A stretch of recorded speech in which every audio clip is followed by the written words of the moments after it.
Over the past few years, Qigong has become popular in the yoga world. The story goes that the slow, smooth movements of Qigong add yin to the yang of yoga's highly demanding movements, which require more strength and flexibility to perform. Of course, this is a generalization, but as a 20-plus year practitioner of Qigong, I'm just glad to see that people are finding benefit using the system that I love to improve their practice. But this leaves one important question. Is there really any connection between Qigong and yoga? Both methods are complex phenomena with ancient and modern historical narratives, which sometimes seem to be in conflict with the truth. And both methods are used to improve the energetic and physical health of the human body. Now, I'm definitely not an expert in yoga, but I do know a little bit. And over the past couple of years, I've made it a small hobby to research the connection between Qigong, Taoism, Buddhism, and yoga. This topic is quite large, and I hope to make multiple videos on the subject, but for this first in the series, I'd like to compare the relationship between the 15th century Hatha Yoga text, Shiva Samitha, Qigong and Internal Alchemy. We'll be looking at the principles of energetic physiology and the chakra system in order to understand whether or not the systems have anything in common and why this is important. The good news is that there's actually a wealth of information in the Internal Alchemy and Qigong books about the use of chakras, which were likely imported to China via esoteric Buddhism. And although this means we can't make any precise comparisons to Hatha Yoga, we can at least discuss general ideas and get the ball rolling, with the hope that others will also pick up the discussion and we can advance our knowledge together as a global community.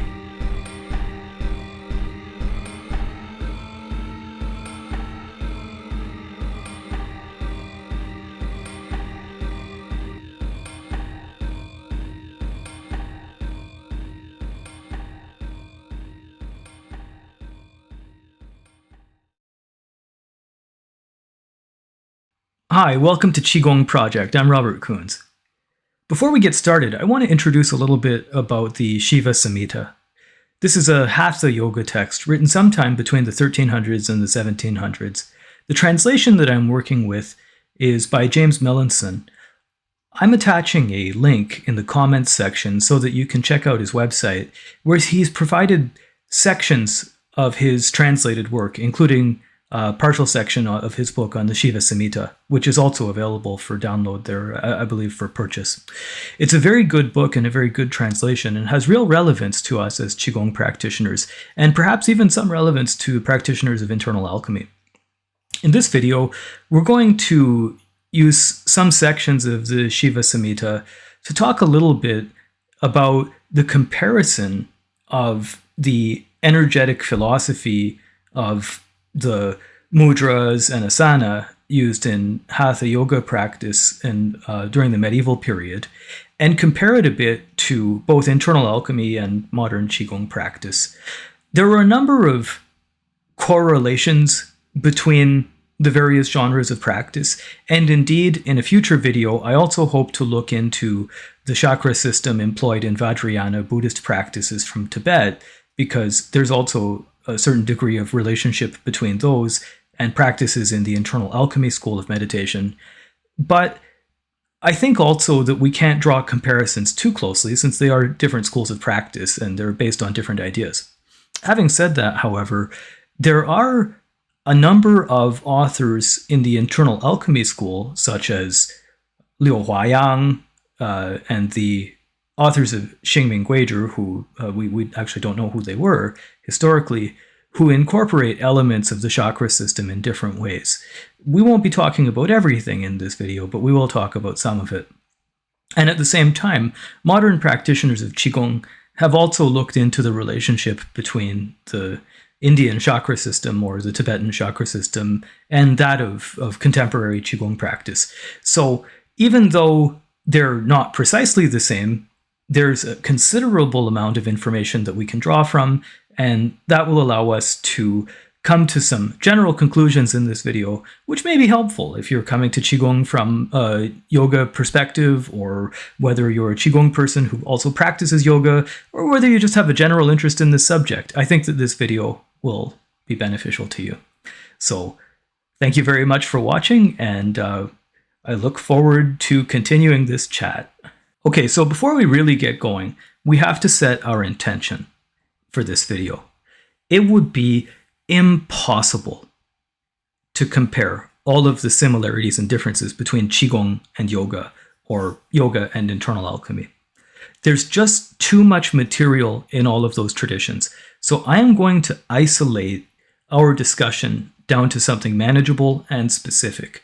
Today, we're going to look at the relationship between the use of the energetic body in the Hatha Yoga text Shiva Samitha, and also the use of the energetic body in Qigong and Internal Alchemy practice. So that's 3 systems, but we're only talking about the use of the energetic body, which from the perspective of Qigong or Internal Alchemy we'll describe as being related to Qi, more so than anything else. So that's going to set our direction for today's video. Having said that, it's really difficult to break down the chakra system into something that everybody can universally accept, because there are many different approaches to using chakras in Indian traditions, in the Tibetan tradition, and as you'll see soon, even perhaps in internal alchemy to some extent. So in this video, we're going to talk about Hatha Yoga and this specific text, Shiva Samitha. But then in future videos, we'll talk about things like the 5 Buddha families in Tibetan Buddhism, which also have considerable relevance to the way that Neidan practitioners understand chakras. So another thing I want to mention is that in internal alchemy books, the term chakra is usually described as lun. Lun means wheel.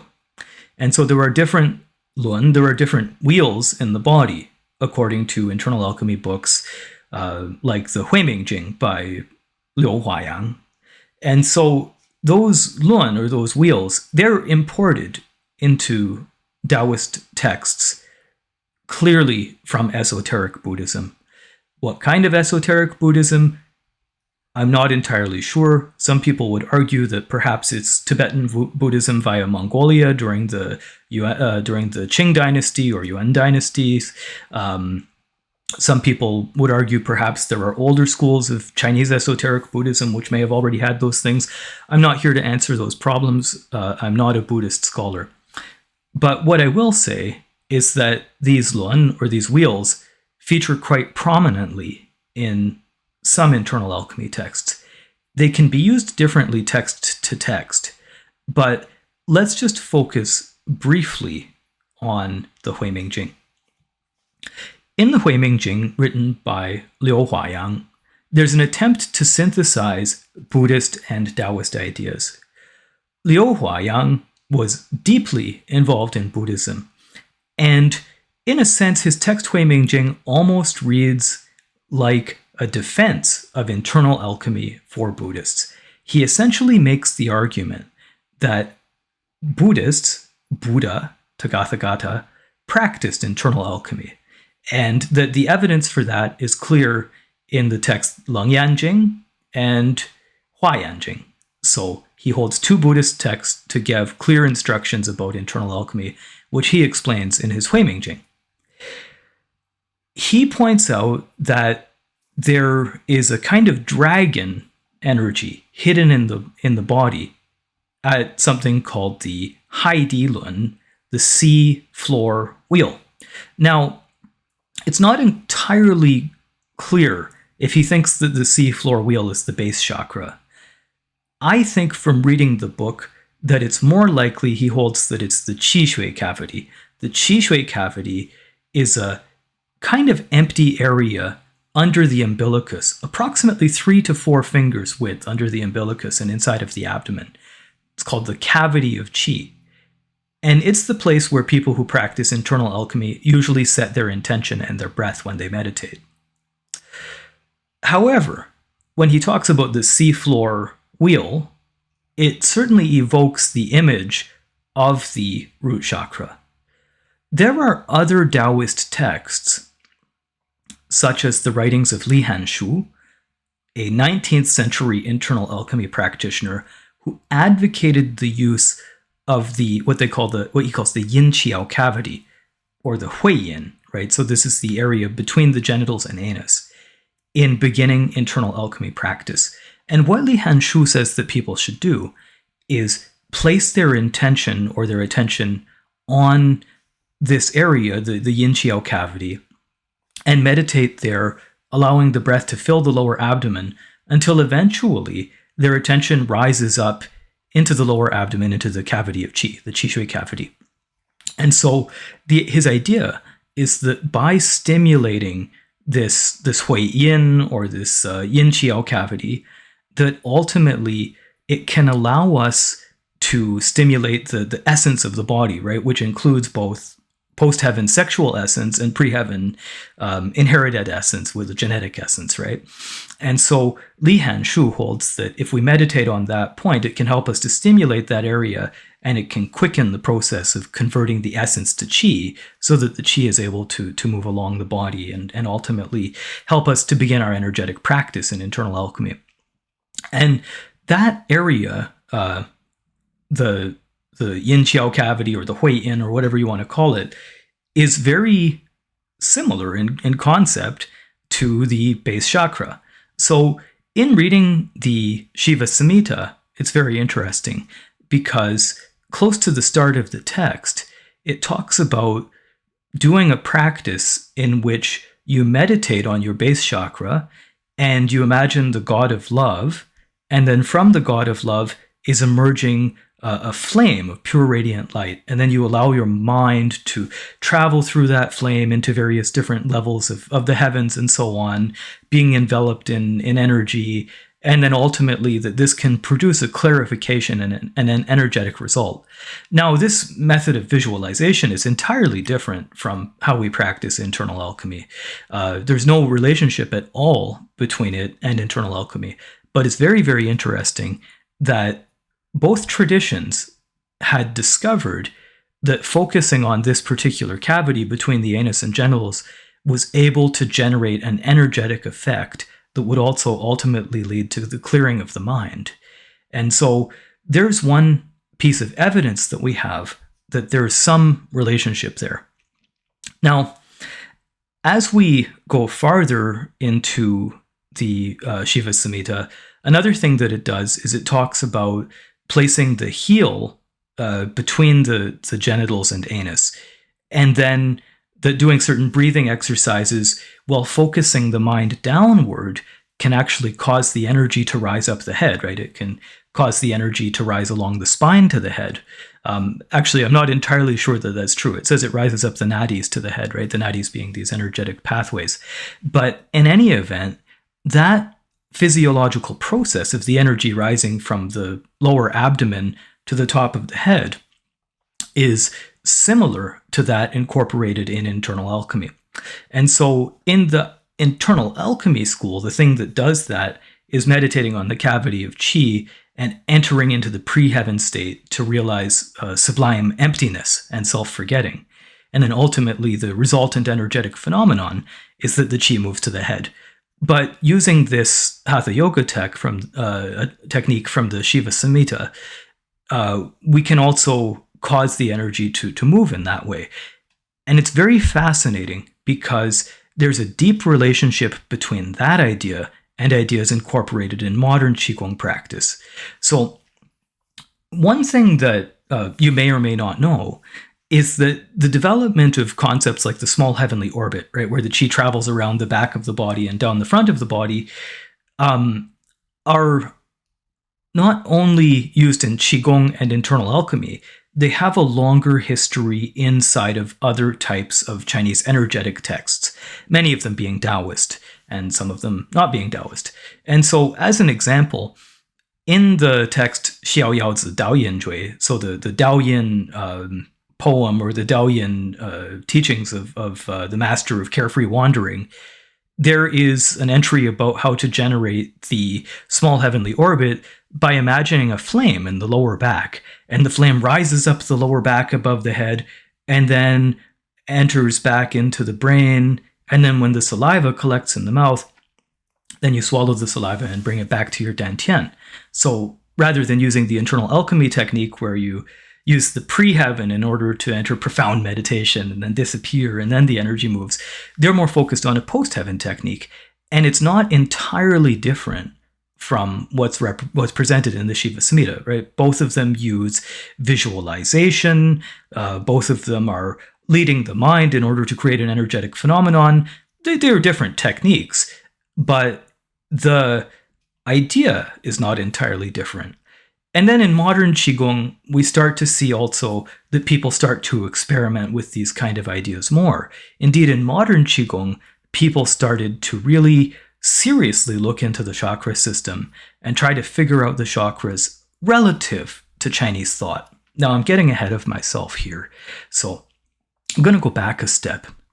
In the Huiming Jing by Liu Huayang, he also talks about the Qilun, right? The umbilical wheel, which of course is the umbilical or navel chakra, right? But what's the difference between the Qilun, as it's incorporated in Chinese Taoist thought, and the umbilical chakra, as it's incorporated in yoga thought? In my opinion, the main difference is that when Liu Huayang talks about the umbilical chakra from the Taoist perspective, he's actually talking about the lower Dantian. So what he believes is that the qi is stored in that location, right? It's not a location which necessarily has to be purified through mudra or mantra or anything like that, but instead the energy is stored there. So if we want to get one big picture about what people are thinking in Chinese traditions when they talk about a chakra and how that might be different from Indian traditions, I think it's especially important to note that Taoist thought never leaves the core tenets of Taoism. And the core tenets of Taoism, as internal alchemy is concerned, are about four major features of energetic development: generating the energy maturing, the energy returning, and then storing the energy. So those four major features of internal alchemy practice are always consistent.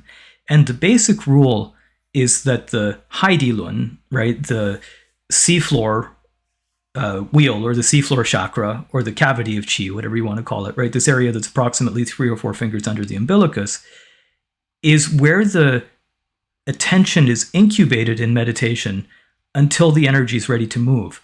Then it moves spontaneously, and when it returns back to the Dantian, it's stored behind the umbilicus, where it's allowed to rest together with the attention and with the breath.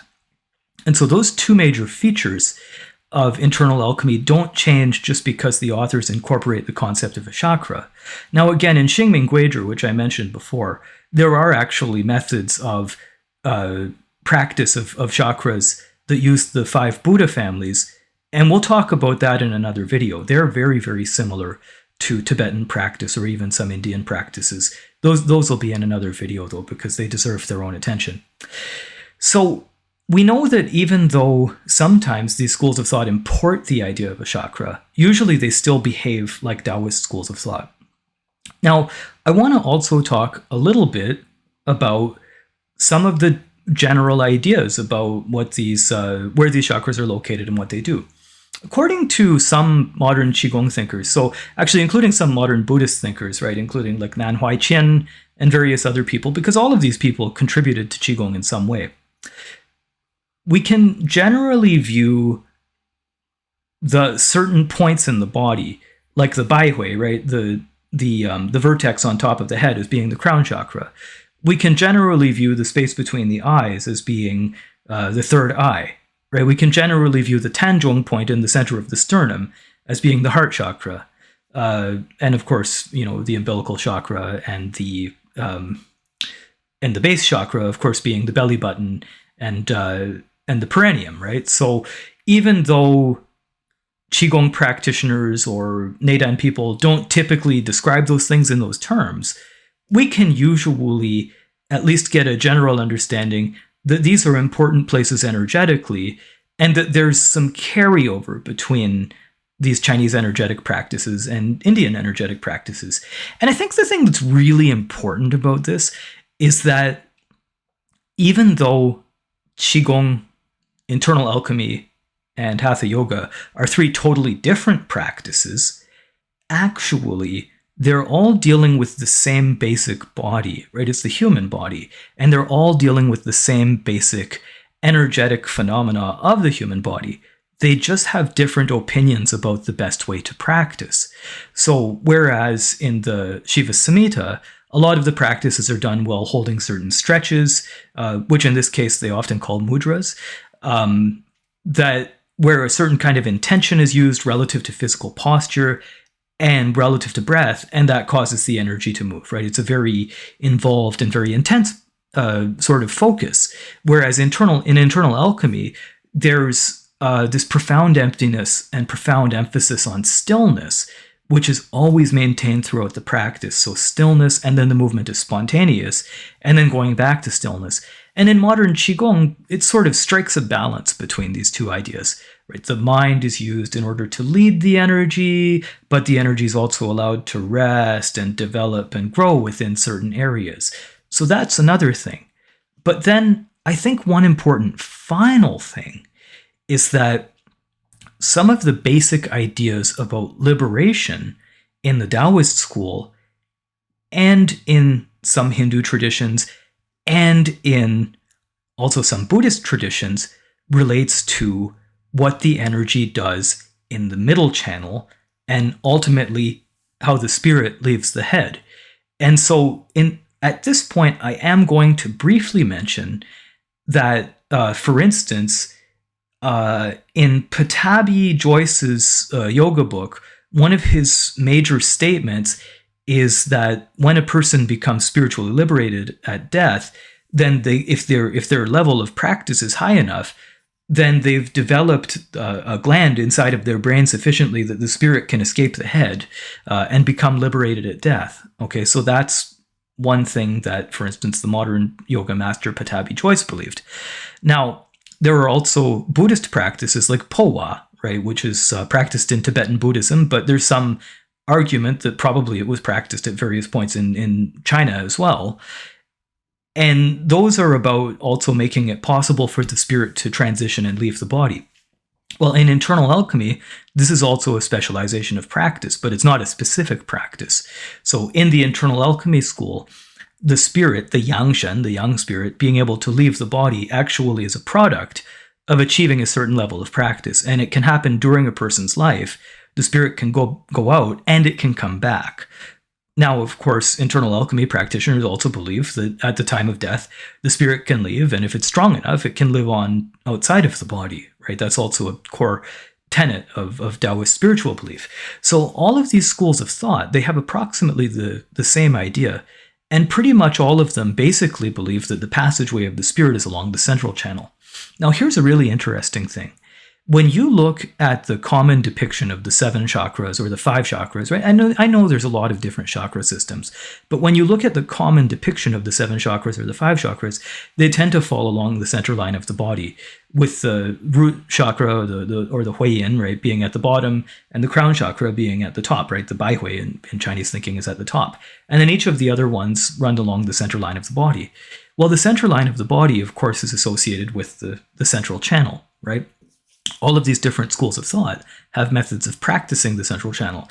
Even for absolute beginners in yoga practice or who do Tibetan practices, right, they'll often learn these breathing exercises where they plug one side of the nose and breathe in through the other side in order to stimulate the central channel going down. And then they plug the side that they breathed in from and breathe out through whatever, these various different types of breathing practices so that they can incorporate the central channel going up on the other side. And then eventually, after they do a certain number of breaths, then they'll switch sides and repeat it again on the other side, right? And so these kind of practices are meant to gradually stimulate the middle channel and build it up. And then there are various other practices that they can put in to fortify it. Internal alchemy does this all in one step, basically. So in internal alchemy, the practice is very simple from beginning to end. it's only usually just one technique or one or two techniques. They don't change very much. You just get better and better at them, and it's the emptiness that facilitates the opening of the channels. But nonetheless, it's exactly the same channels. And incidentally, I spent a little bit of time, about 6 months only, but I spent a little bit of time studying an Islamic system called Muraqabah, and its method also incorporates the middle channel and a direct upward connection to the heavens. So pretty much all of these esoteric meditation schools have more or less figured out that the spiritual connection to the outside environment and to purification is via the middle channel. It's a very, very, very interesting idea. And it seems like, again, this is another piece of evidence to show us that even though the techniques are different, people were finding out this is approximately how these spiritual energetic things work. And so we can incorporate it into practice. And they just incorporated it into practices that they built up that were relative and relevant to the cultures that they lived in. I think that's about the full extent of the import of these things. So if you're ever wondering, I'm a Qigong practitioner or I'm a Neidan practitioner, and I'm looking at yoga and trying to make sense of it, or I'm looking at Tibetan Buddhism and trying to make sense of it, remember that even though sometimes the ideas of the traditions are actually totally in conflict, right? There's sometimes where they really don't agree with each other. And certainly, within Indian traditions, there are many systems where people are doing things like chanting and purifying the chakras by chanting into them and stuff like that. And you might see these as very different from your Qigong practice or very different from your internal alchemy practice. But at the same time, there's also a lot of commonalities.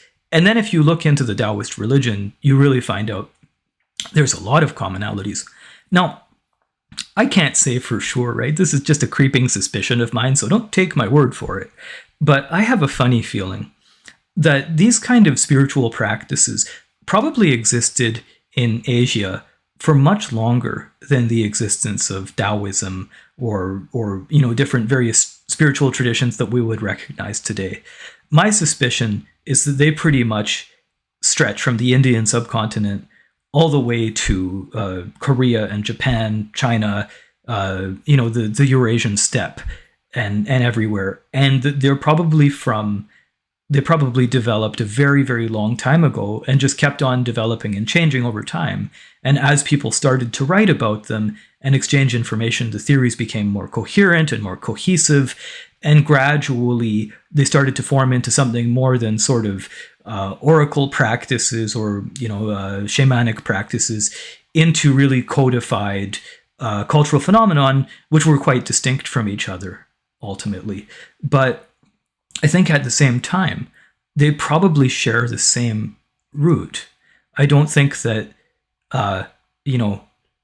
these things, energetic practices, especially Chinese or especially Indian, or especially Tibetan, it seems like they all influenced each other a lot. It seems like there was a world before 20th century globalization, and that world was a place where people were going back and forth between porous borders, exchanging documents, exchanging knowledge, and engaging in a lot of diverse thinking and diverse practice.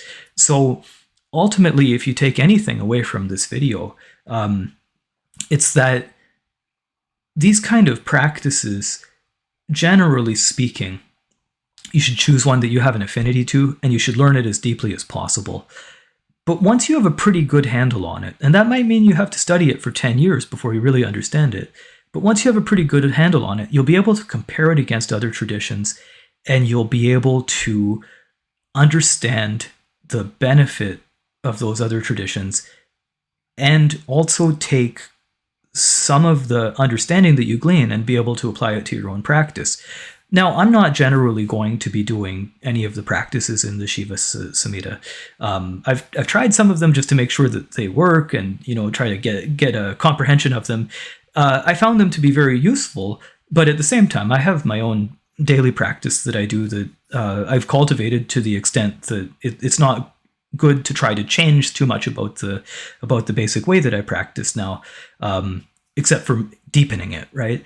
But at the same time, I found it truly enlightening to be able to compare those ideas about the locations of the chakras, what they're supposed to do, with Taoist ideas about the same set of areas, whether, like in the case of Liu Huayang's book, Huiming Jing, it actually names those energetic centers as chakras, or whether from the perspective of Li Hanshu's book, he just talks about the yin-qiao cavity, right? The Huiyin area, or the perineum, which is already a very, very well-known place in Taoism and Chinese medicine thought, right? So he doesn't even make any mention of a chakra system or anything to do with India or Tibet.